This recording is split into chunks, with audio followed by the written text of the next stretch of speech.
Edwin, welcome to Mexico. Thank you so much for this interview. It's great to be back in Mexico City. In every corner, a beautiful view. Thank you. Edwin, you are a historian and a researcher specialized in the Holocaust, and we just witnessed, sadly, the most important massacre of Jews since the Holocaust. On October 7, Nina Medresh, head of Yad Vashem Mexico, told us that 10/7 allows us to see the Holocaust through today's eyes. Edwin, what are we looking at when we see the Holocaust through today's eyes? Well, it isn't that we're seeing the Holocaust through today's eyes, but today's eyes have been forced to focus on the Holocaust. Obviously, the Holocaust was a magnitude, an industrial magnitude above October 7. But remember, before the industrial extermination of the Jews in concentration camps, we had two things. A, we had massive prejudice and anti-Semitism, and you see that now. And two, we had the Einsatzgruppen, which went around from village to village and pillaged and mass murdered the Jews. And we saw that on October 7th. And we must remember that the Arabs are the inheritors of the Nazi legacy, that the Arab Higher Committee was in full unity, militarily, diplomatically, academically, and on the ground with the Nazi Party, with the Wehrmacht. They had three divisions, Waffen-SS. There was the Skanderbeg, the Kama, and the Handschar. They were fighting in the trenches. They were idolizing Hitler. They were causing riots and massacres that resemble and sound like the one we had last October, but in fact they were in Baghdad on June 1st and June 2nd, 1941. It's been a constant feature, and after World War II, we saw that the defeat of Hitler and the fall of Berlin. We saw some 2,000 senior Nazi officers from the SS, Gestapo, concentration camp guards, all flee via the rat lines to Arab countries to set up their continuation of Hitler's war against the Jews, but now in the modern Middle East, and I'm sure you know the story there. And so we are now looking not at the neo-Nazis, we're looking at the actual Nazis, next generation. Reloaded. Yesterday, Brazil's president compared Israel to Hitler, and today, Mohammed Hadid in the US compared Netanyahu to Hitler. What do you think of that trend? This is the convergence of anti-Semitism, idiocy, hyperbole, and the madness of civilization. And Lulu, of course, who's an ex-criminal himself, to compare what Israel did to what the Nazis did. The Nazis never gave a humanitarian path. The Nazis never gave aid trucks in. The Nazis didn't deliver ventilators to the hospitals. The Nazis didn't declare safe zones. They exterminated whoever they could, whenever they could. It's all been turned in what the Israelis would call afuch, which means upside down. In reverse, the people who are committing the genocide accuse the Jews of the genocide, when the fact is that we know the reality. The reality is on the ground. The blood is being spilled on the ground, and it's like it was in the Holocaust. In the Holocaust, we were all alone. Remember, despite what you hear, despite what the museums will tell you, the fact is not one concentration camp in Europe was liberated. Not one railroad track was bombed. Not one facility was detonated. So when they say the camps were liberated, it isn't that they had a special operation to liberate the camps. They were walking by, the soldiers, they were going somewhere else. They said, "What's that?" And they opened them up. Even Auschwitz was only first breached by the Ukrainian National Front after they bivouacked across the road, and they finally said, "What is that?" So the Jews were alone in World War II. No one wanted to let them out of the camps. No one wanted to rescue them with the Evian Conference, which went nowhere. And the British made it possible for them not to get into even Jewish Palestine. Can you imagine fleeing Nazi Europe and being put into a British prison on Cyprus or in Haifa for trying to get to your own land? And so we are alone again. And the sooner our own people realize this, the better. The problem is our own people are now like the ones at Mount Sinai. Half of them are getting ready to worship the golden calf, and half of them will have to go into the giant pit.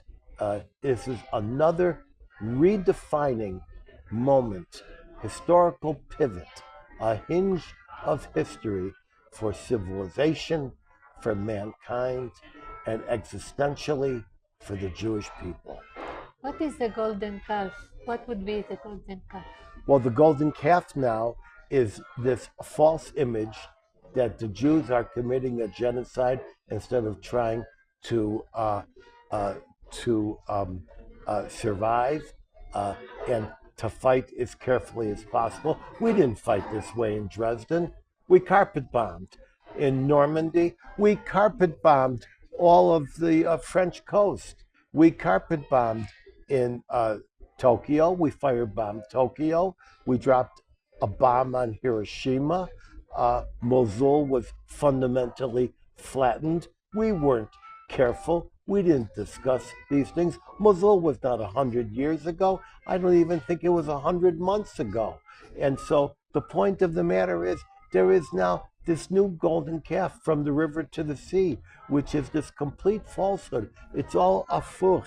And the sooner the Jewish people, all of them, not just the ones like you and me, but the rest of the ones who are making it difficult, as soon as they realize that, the better. Unfortunately, our biggest enemy, next to ourselves and our own ignorance, is misinformation, disinformation, and malinformation. And so right now, four armies are being deployed. One army is the IDF and the Air Force and our boys and girls who are on the ground. The second army are people like me who are trying against a huge headwind to give information like I did yesterday at the Museum of Tolerance, and as I will do tomorrow at Mount Sinai, and then the next day at Magen David. So we are doing everything we can. Those of us who know are trying to speak out, and it's very difficult because the universities that I appeared at last time would not allow this topic to be discussed. In fact, I was in Dallas, Texas, when I was scheduled to deliver the same lecture as I gave yesterday at the museum, and they were afraid, and they asked me to switch at the last minute to eugenics, which is another of my topics, Nazi American topic. And I said, but I just wanted to give facts in context. And they said, quote, facts at this time will not be useful. So sit up and pay attention when one of the leading universities, not Harvard or UPenn, but one of the leading universities says facts will not be useful at this time. So that's the second army. The third army is the army of journalists, the army of media, of mass media, of which you are a member. And that is to tell the truth, to give the context, and tell it correctly, because information is, in fact, one of the great weapons of this war. There is always the fog of war, and in this case, there is the fog of reality of war, of sensibility. And the fourth army is the Jewish people and all of civilization, who need to fight for the rights and for the righteousness of what is going on. If any one of these four armies falters, society is doomed. And this actually goes to the unasked question about a Palestinian state. If the Palestinians are rewarded for this massacre with a state of their own, they will create a model that they say should be studied and repeated time after time after time. So the world has gone mad, and we have to struggle for survival within that madness. Survival. Yes. Existential survival. Existential survival. I cannot but notice the similarity of the 10/7 massacre to the Farhud, and it was done under the screams of Allahu Akbar. Is the Quran barbaric? Is the Quran barbaric? You would have to rephrase that question and ask, are the holy books barbaric? Are the holy books of the Jews and the Christians and the Muslims all barbaric? And the answer is not to find bad phrases in those books, but to ask, what does mankind do with those phrases? What do we choose? Do we choose to love our neighbor and try to enrich our world, and in so doing ourselves? Remember, the Jewish religion teaches us that every Jew is responsible for all society, and when they say an eye for an eye, they're not asking for universal blindness.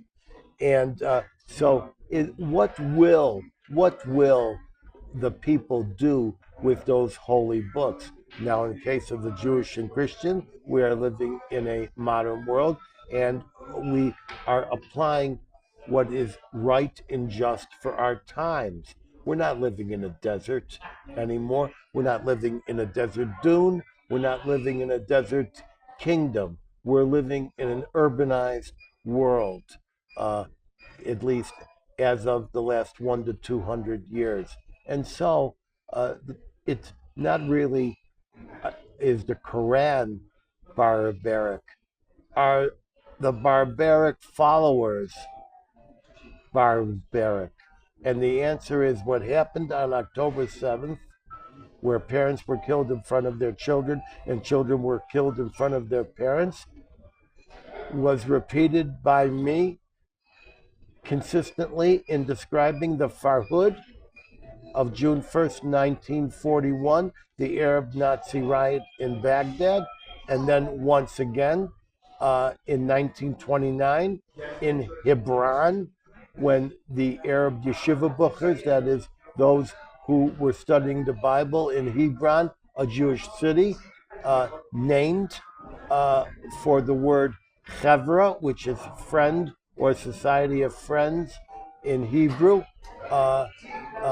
Once again, children in front of their parents and parents in front of their children. I assure you, in 1929, the baker was roasted in his own oven, and the banker had his belly sliced open, and his banknotes were burned inside of his body. It was equally barbaric. And how many other instances of barbarism have we seen in that realm? And that realm is a giant crescent that stretches from Morocco to Baghdad and beyond.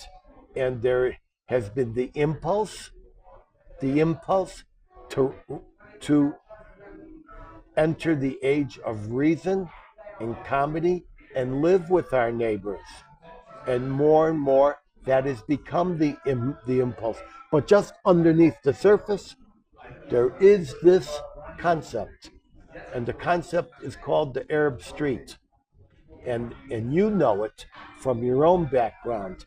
You know that the Arab street, so-called Arab street, which is a concept that they do not know on Wilshire Boulevard, they do not know on Madison Avenue, and they do not know on Constitution Avenue in Washington. This is the concept that at any given moment, this is the concept that at any moment, just underneath the surface, the Arab populace can erupt in madness, in barbarism. There are lots of reasons why. And one of the reasons is that the Industrial Revolution completely bypassed the Middle East. The Industrial Revolution completely bypassed the Middle East. And as a result of that, people were kept in pre-industrial classes and pre-industrial silos where it was beneficial to their rulers to always choose when to unlock the cage doors. They were always the victim of poverty, forced impoverishment. I mean, right now, you look at fake refugees in fake refugee camps, supplied and governed by a fake refugee agency, UNRWA, with a fake body of world peace. It's a perfect quadrangle of fraud. And you ask yourself one question: why is there a refugee camp in Ramallah? Why is there a refugee camp in Jenin? Why is there a refugee camp in Gaza? How is it that all refugees under the in the world, including my own parents, who were in a displaced persons camp after escaping from the Nazi Holocaust in Poland, why, and they waited 2 years for a number, why they and Ukrainians and the Rohingya and the other refugees, these are all under the UN Refugee Agency, and their refugee status ceases as soon as they get to a nation of safety.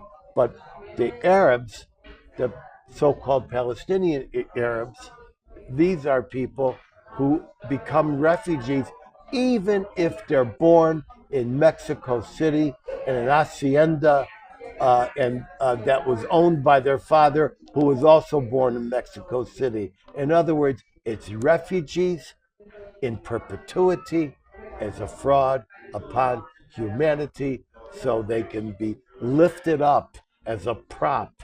And then, so you have fake refugees in a fake refugee camp. Walk across the street, have a Starbucks.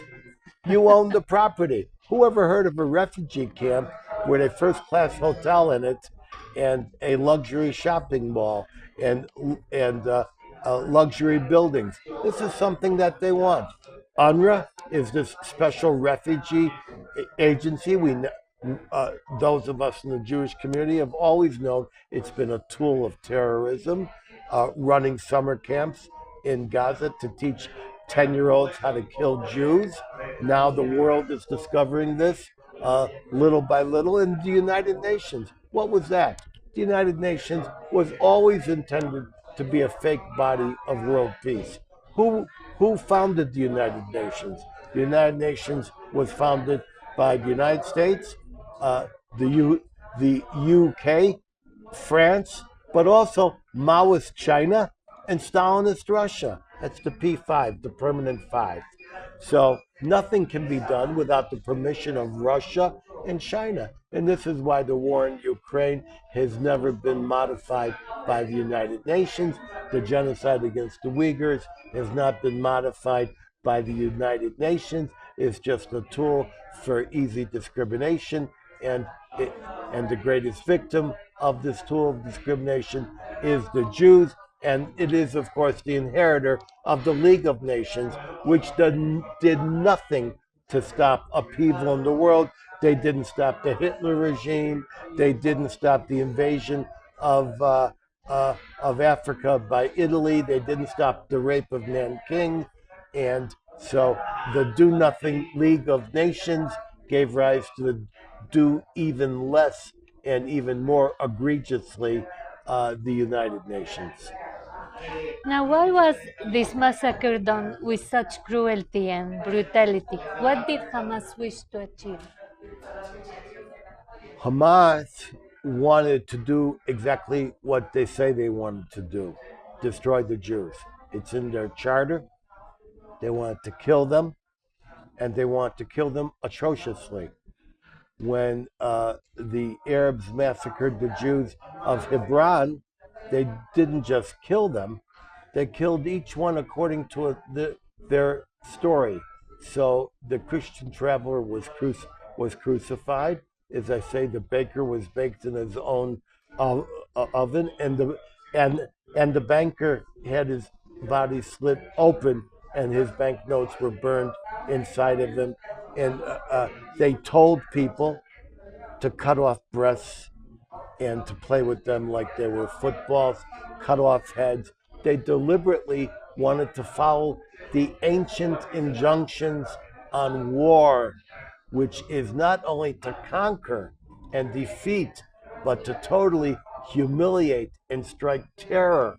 And of course, this community does not actually believe in peace the way you and I believe in peace, the way even the Europeanized Turks said, we'll stop World War I, we'll sign an armistice. There is no real peace concept amongst Arab people. But they knew it was going to be suicidal. Why did they do it anyway? Because they treasure death. After the assault, they said, after the assault, they went on TV, on Russia TV, and they said, the Israelis love life. We love death. And so what they wanted to do was to actually sacrifice their own people. And for this reason, you see 750 kilometers of tunnels, 3 times the size of the London Underground, not one bomb shelter for civilians. And this is why when Israel was telling the civilians to leave this war zone, Hamas was saying, go back in. This is why when the Israelis used to have the door knockers on the roof to say, we're going to be attacking this building because it's infrastructure, they would say, go up to the rooftops. They eagerly await the moment for the cameras to turn on. And so it isn't that they were looking for suicide. They were looking for retaliation with deaths that they could pose for the camera with. And so that was also part of their grand strategy. They knew, they said, they've admitted, we have 6 to 8 weeks of reserves underground, we have food, we have everything. Even now, after Gaza City has been decimated, after Khan Yunis has almost been rid of terrorists, even now, Hamas has only been about 25 to 40% degraded, and the missiles are going every day. If every day they're running out of oil and every day they're running out of food, who's running around shooting all of these missiles? And how is it that after cleaning everyone out from the north and then leaving the north for 5 minutes, Hamas has reemerged with its own police force? Because Hamas cherishes death. And when you look at the mothers at their own sons' funerals, the videos that I've shown on my show, the Edwin Black show, if you look at those, the mothers are saying, I'm so happy my son died, And I wish to have 2 more children who can also die and become shaheeds, martyrs to the cause. They would rather be a martyr than a victor. Wow. What are the lessons of? And you said, wow, Yes, because it's so hard for us to for us to understand. understand. Yes, yes. It's so hard for us to understand, and this is part of the problem, Yes. that we have a Western mentality of peace and amity and community in a sea of a desert ideology from the 7th century. Remember, the Arab is a descendant of the Arabian Peninsula, in the same way that a European is a descendant of the European continent, and they were all originally Arabs, Bedouins. The word bada means to sleep outside. When you have 2 guys sleeping outside, it's Badouin. So they're all Bedouin, and their favorite slogan is me against my brother, me and my brother Against the world. against my cousins, and me and my brother and my cousins against the world. I can't tell you too much because you're from that background and you already speak the dialect. So let's go to the Holocaust. That was when the eugenics theory was applied. Why were the Jews considered subhuman? I ask myself. The German Jews looked like their peers. They were not poor. Was it because of the eugenics, or was it just an excuse for taking the money of the Jews? Taking the money of the Jews was actually a Nazi approach to extermination. The Eichmann plan is first identify the Jews, take their money, and then kill them. This is the plan that was systematized by IBM, the American corporation, which co-planned the Holocaust with the Nazis. The 5 stages, the 6 stages: the identification, the expulsion from society, the pauperization, the ghettoization, the deportation, and even the extermination. It was the Nazis that perfected this systematized extermination. Remember, it was the Nazis that industrialized the extermination of the Jews through IBM and, of course, General Motors and the Carnegie Institution with their pseudoscience and their pseudo rationales. So, first comes the hatred, and then comes the pseudoscientific basis for justifying the hatred, and then comes the methodology.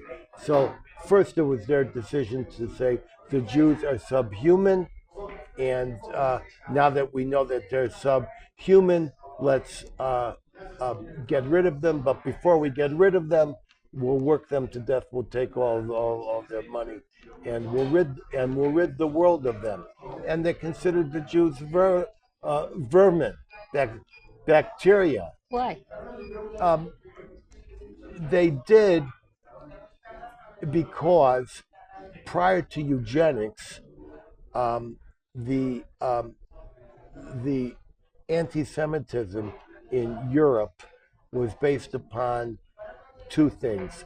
One, the false accusation of killing Christ, and 2, the other. So the Jews are the other. They must be responsible for poisoning the wells. They must be responsible for the bubonic plague that came from China. And they must be responsible for all the other ills of the world. And with that comes a complete panoply of justifications, rationales, and deceptions. Remember, Jews have been fighting fake news for many centuries. So it was the rise of eugenics in America, scientific racism, the concept of the master race, which was born in Long Island and which was financed by the Carnegie Institution, the Rockefeller Foundation, which was exported and adopted to the Nazis, that gave rise to the concept of the master race, based not on some inherent belief of superiority, which many of the societies had, but some kind of a complete fake ladder of civilization and ladder of biology, which meant that they were predestined by biology, predestined by some warped sense of Darwin.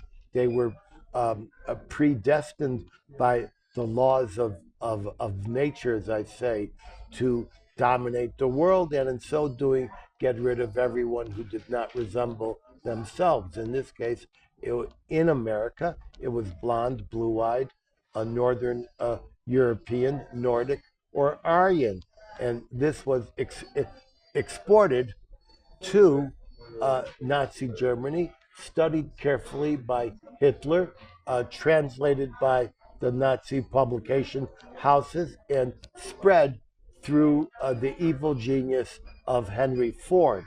And so Henry Ford was able to mass produce this hate literature, which had previously been passed from typescript to typescript. Now he bought the Dearborn Independent, and of course made hate literature, hate science, an actual product of the Ford Motor Company. And so they absorbed this, and that's why they said they were subhuman as a further rationale. But what's important is that the Arabs have done the same thing. The Arabs have said, do not come to the Temple Mount with your filthy Jewish feet. It was the Arabs who said that we are the descendants of apes and monkeys. It is the Arabs who call us cockroaches. It is the Arabs, the Palestinians, who teach their children, their 3-year-olds, their 6-year-olds, how to stab a Jew, how to walk up to a Jew and ask for directions to the nearest pharmacy. And then when the guy points down the street, starts stabbing him in the back of the neck. It is they that teach people, it is better that you shall end your life, but take your car first and drive it in to a group of people standing at a bus stop and kill them. This is all based on the devaluation of human life, which has been inherited and transmogrified to suit the circumstances, but nonetheless, the intellectual descendant of the Nazi creed, which was, of course, the intellectual cousin of American eugenics. I see. And I wrote a book about this called War Against the Weak. War Against the Weak. And I think it was published in Spanish. And I heard, now that you talk about the Aryan, I heard that Iran, which is the mastermind of all the terrorist organizations. Which one? Iran. Iran, yes. Against Israel, claims that Iranians are genetically Aryans. Is that genetical trait part of their motive to eliminate Israel? No, it's just another little fairy tale that they've adopted to advance their theories. First of all, the concept of Aryanism, you must understand. First, the Nazis had a completely fictitious, upside down, inside out, goofy understanding of their Aryan descent. There is an Indo-European Aryan society, and that is of Iranian descent. And historians, a few, know that this land was called Persia. Yes. Until 1935, April 1935. And then since they formed an alliance with the Third Reich to please their German friends, they changed the name of the country from Persia to Iran, which means Aryan. Yes. And this means that they do have a lofty self-status. Many people think they have a lofty self-status. And if you want to go one step further into the world of crazy, you can say that you are genetically superior. And in my view, all people are genetically superior if they will in their own way, and that makes them equal. And I do not believe that any person is superior, or any group of people, or any race of people is superior to another race. But I understand that some people may wish to sell it as a byproduct of the domination of their own population. Now, talking about our enemies, you said George Soros is one of the people who wants Israel wiped out. I did not say that, but that's No? correct. That's I will say it now if you wish. Since he is Jewish, what are his motives? The accident of being Jewish The accident. means absolutely nothing. It's just something that can be verified under a microscope. Just because a person is born of a Jewish mother, despite who the father is, means absolutely nothing. So we have to stop asking ourselves if Bugsy Moran, the gangster, was Jewish. We just need to consider him for what he does. So let's just consider Soros for what he wants to do. He wants to create this world society in his own image, meaning he wants to recreate it in his own thought pattern. He's not doing this as a Jew, he's doing this as a billionaire. And so people have to really stop saying he's also a Jew. He isn't acting as a Jew. He's not in communion with Jews. He doesn't have a Jewish objective.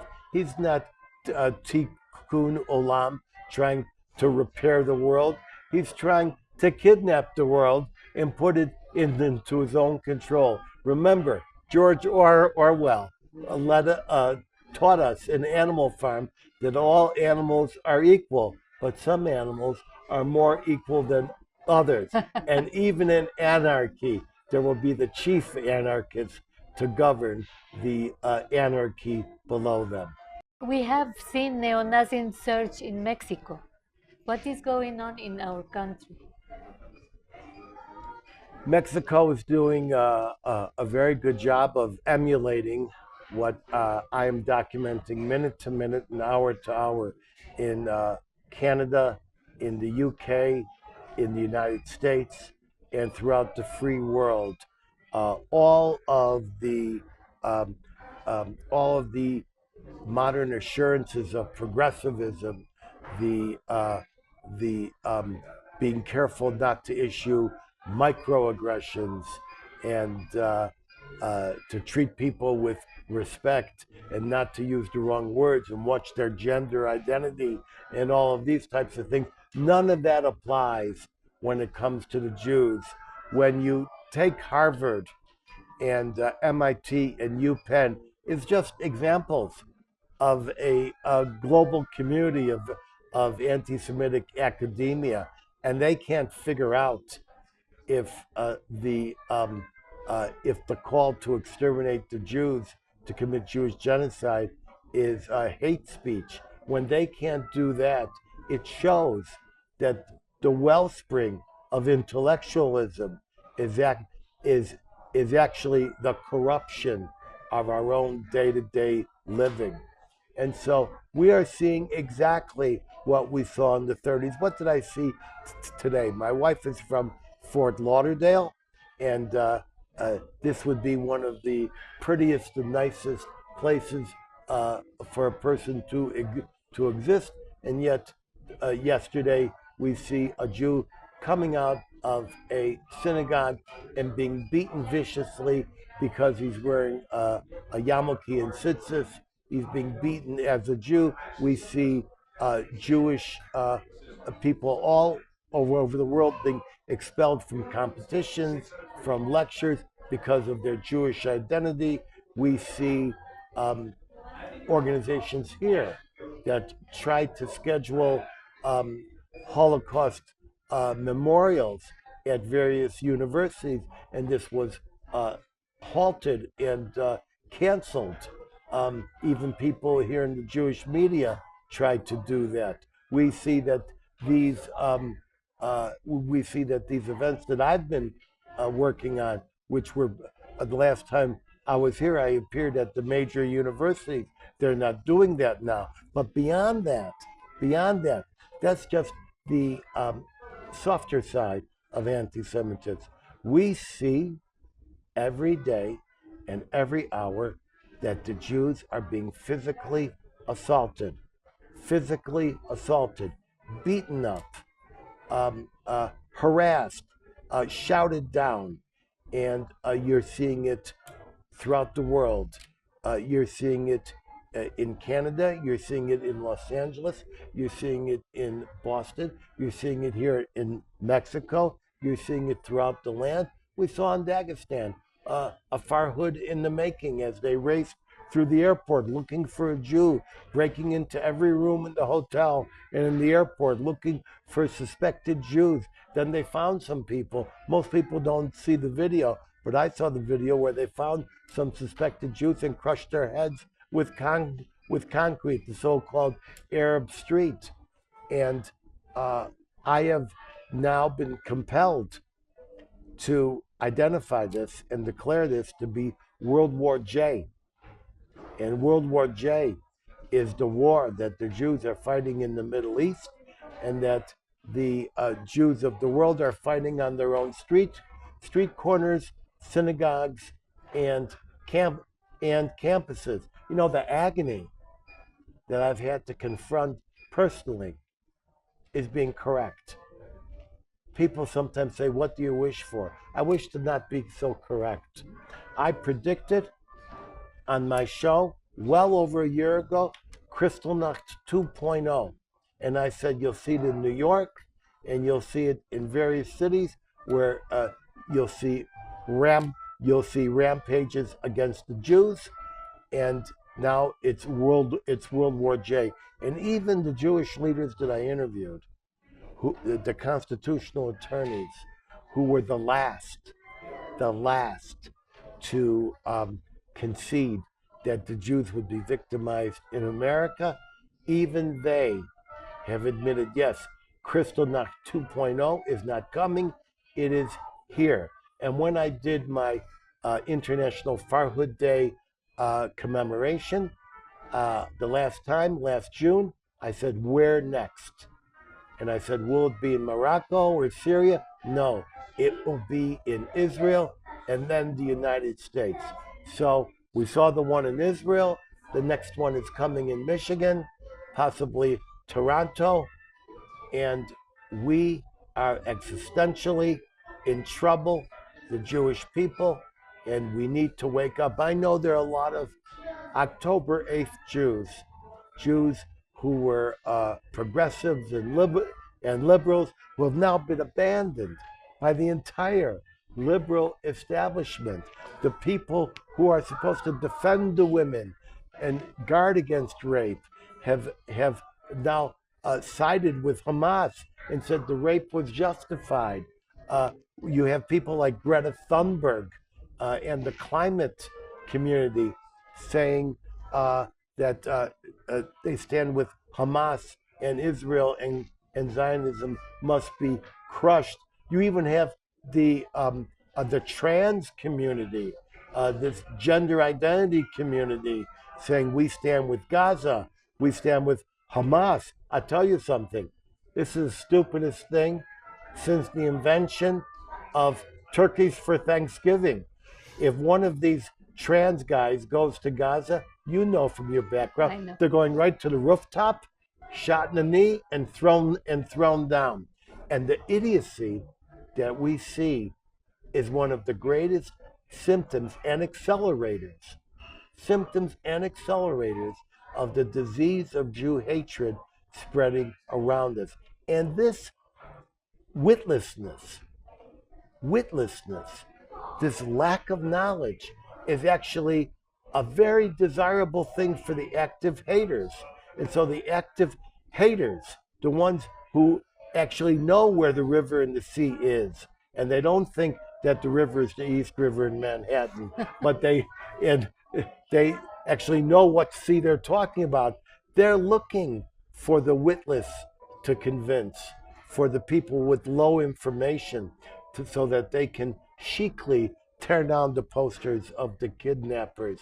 And they're also weaponizing the insane that are the homeless, that are living on the streets, or who are attending the universities, who are half crazy now. These people are being consumed with these messages and reacting, and being part of the victimization of the world.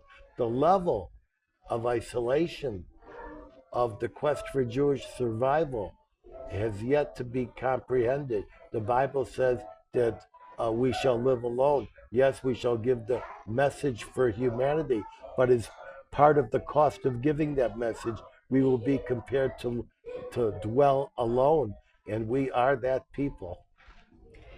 You spoke about all kind of people now. South Africa that accused Israel of genocide. Why South Africa?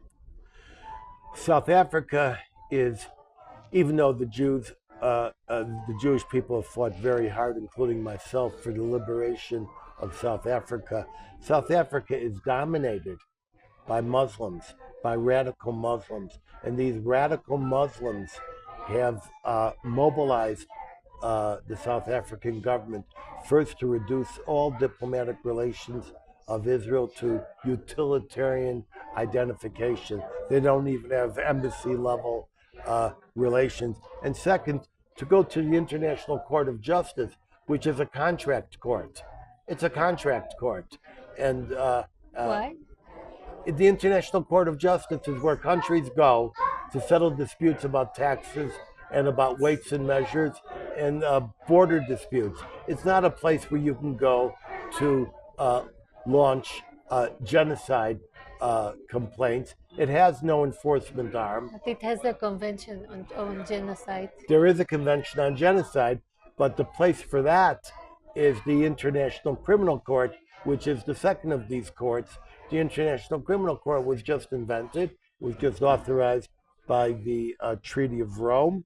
It's a 20th century court, in many ways a 21st century court.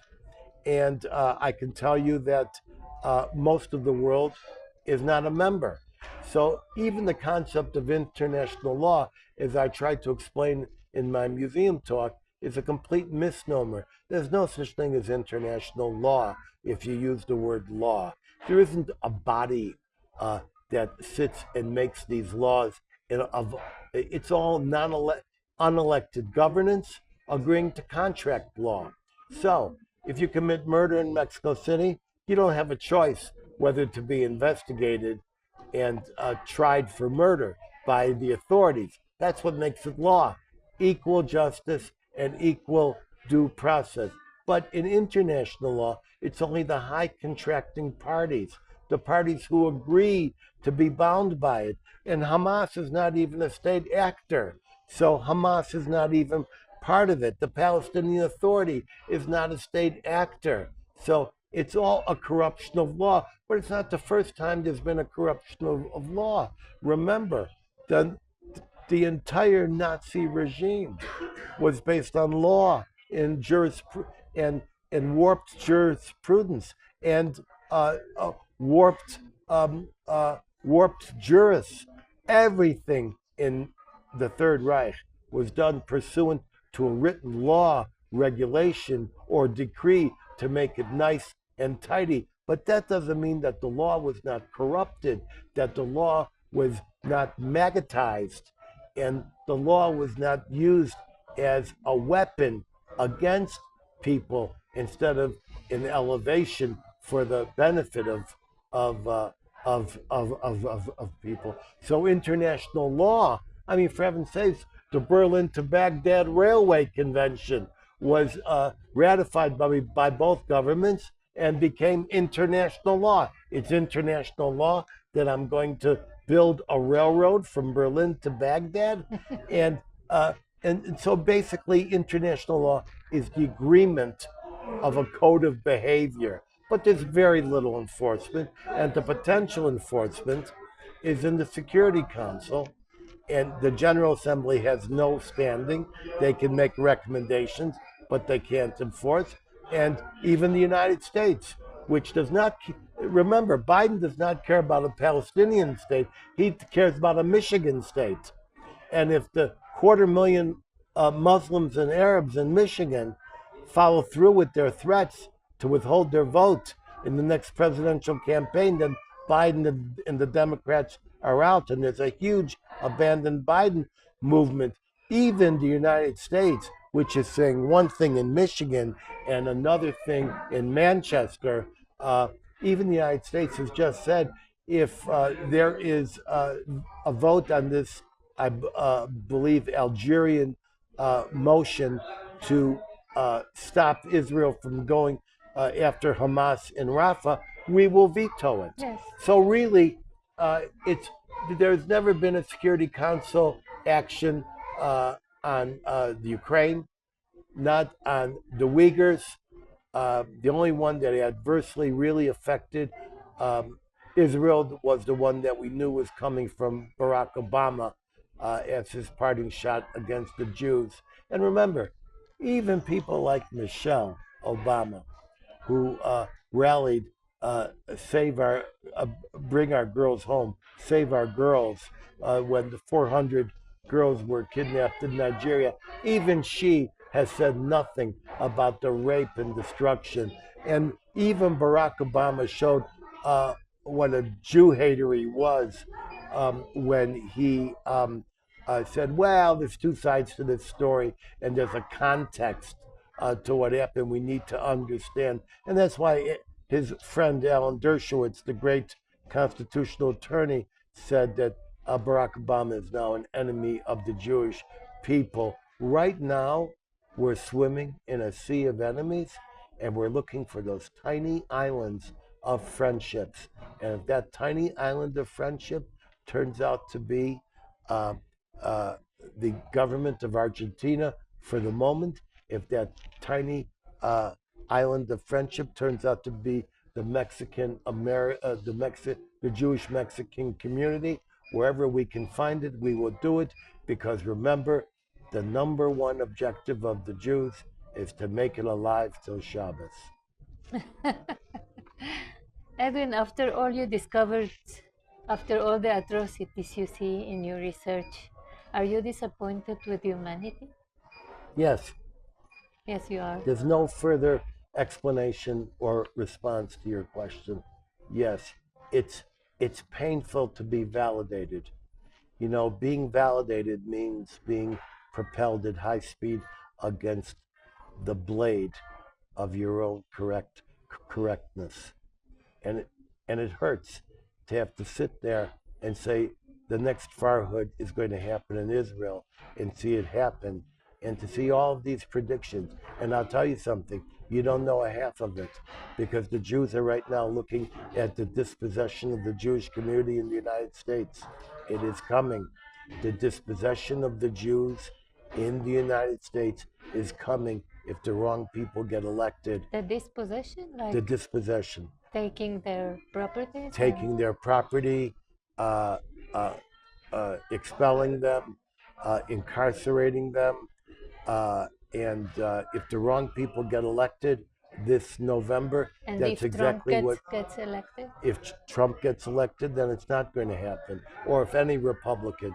But the Democrats right now, the old style Democrats, which themselves were responsible for the dispossession of the Native Americans, they were responsible for the survival of British slavery in the in the United States of America. They fought a civil war. They put the Japanese in internment camps. They established a lifestyle of lynching and burning black people on a rope. They did everything they could to kill the black family. As I say, they put the Japanese in internment camps. This old-style Democratic Party has been overtaken by the socialists, the communists, and the anarchists, and this group is now being subsumed by the pro-Palestinian Nazis. And so I tell you now, I look at you now, and I tell you, blue is the new brown in the United States, and we are on the precipice of the dispossession of the Jews. And if things don't go right, by Passover of 2025, the Jews will be dispossessed in the United States. That means mass prosecution for FARA violations. That's FARA, where they say if you have any connection to Israel, you're with the oppressor. Even if you were just raising money for Hadassah Hospital, there will be special assessments. There will be clawback on donations. There will be eminent domain, which means that they can suddenly take the property of a private individual or a synagogue and use it for community use. The Jews will be pauperized. They'll be forced to leave their homes. Hate will be commonplace. We're on that road right now. This is not a theory. Remember, just because the horizon is 8.5 miles from where you are standing visually doesn't mean that things are not rushing toward you just over the horizon. Ah, this is frightening. It's frightening to be correct. It's frightening. If I have one wish, please help me be wrong. That's all I ask for. Let me be wrong. I hope. Finally, the last question. There is this posture that only science bring progress and peace, opposed to religion that divides and kills. And yet, by listening to you, I realize science can also be little, even more than religion. What is your opinion on that matter? It's not religion, it's the practitioners of religion that carry ruination. It's not the alphabet, but the people who write Mein Kampf and the protocols of the elders of Zion who are the perpetrators. Most scientists, including Isaac Newton, were religious. They were called naturalists. And they believed that science and spirituality and religion were actually unified. So it's true that that people say that religion has the capability of uniting us, and religion has the capability of, and science has the capability of dividing us. But I will tell you now that science, with all its great attributes, has been utilized by dictators and killers. All the scientists of Germany were at the top of their profession. The language of science was German. It did not stop the German scientists from infecting the biological sciences, from going to Namibia in the first years of the 20th century and boiling the skulls of Herreros. It did not stop the rise of eugenics, which was coterminous. The American eugenics was coterminous with the rise of Nazi eugenics. Rassenhygiene was the term used on both sides of the Atlantic. The meteorologists of the world were not only studying the climate for the Normandy invasion for the Allies, but also the Normandy threat for the Nazis. And so all the great scientists of Germany and Europe were in many ways working with the Nazis. The scientists of China are working to imprison billions, millions and billions of people with their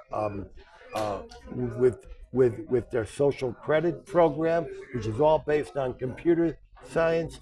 So remember, science and religion each have the ability to unify us or victimize us and destroy us. I'll leave you with this one thing. Frankenstein was a doctor before he was a monster. And just please let us give you our condolences for the passing of your dad. And if you can tell us who he was. Well, my father was a partisan. He stepped away from a shooting place to go in the woods. And my mom was on a train on the way to Treblinka when she was pushed out of the window by her mother. She was shot, fell in a mass grave. My father saw her legs sticking out and moving, and they lived in the woods for 2 years. So my father fought Polish anti-Semitism in the 30s. He fought Hitler's Holocaust in the 40s. He fought American anti-Semitism in the 50s. He fought to raise a strong family in the 60s and 70s, and he fought to inspire us even into this century, and he died just shy of a century. So instead of mourning him, I'm celebrating him. Thank you Thank very you so much. much. Thank you.